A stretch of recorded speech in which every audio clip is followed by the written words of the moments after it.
நேயர்களே, அருமையான தென்னந்தோப்பு விற்பனைக்கு வந்திருக்கு. சிவகங்கை மாவட்டம் கள்ளல் அருகாமையில் 2 ஏக்கர் 75 சென்ட்டுங்க. மொத்தம் 300 to 350 தென்னை மரம் இருக்கு.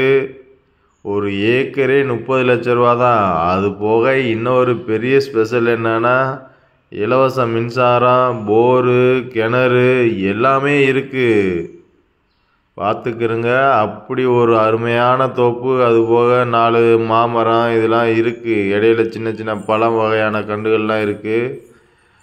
அருமையான தென்னந்தோப்பு வந்திருக்கு. இதை மிஸ் பண்ணிடாதீங்க. சுற்றி பென்சிங்கில் இருக்குது. வருமானம் வரக்கூடிய தோப்புங்க. நீங்கள் வாங்கினதுலேருந்தே வருமானம் பார்த்துக்கிட்டே இருக்கலாம். ஈல்டில் இருக்குது மரம் எல்லாம். ஒரு அருமையான தோப்பு விற்பனைக்கு வந்திருக்குங்க. இடத்த மிஸ் பண்ணிடாதீங்க. இடம் தேவைன்னா டிஸ்பிளே தெரிய நம்பருக்கு கால் பண்ணிவிட்டு நேராக வாங்க. இடத்த பாருங்கள். பிடிச்சிருந்தா உட்காந்து பேசிக்கலாம். ஏக்கரே 30 லட்ச ரூபா தாங்க. குறைச்சி பேசிக்கலாம் கொஞ்சம். இதுவோ இடம் விற்கனாலும் சரி வாங்கினாலும் சரி ஏபிஎம் லேண்ட் ப்ரொமோட்டர்ஸை தொடர்பு கொள்ளுங்கள். பெஸ்ட்டு ப்ரைஸுக்கு கரெக்டாக பண்ணி தருவோம்.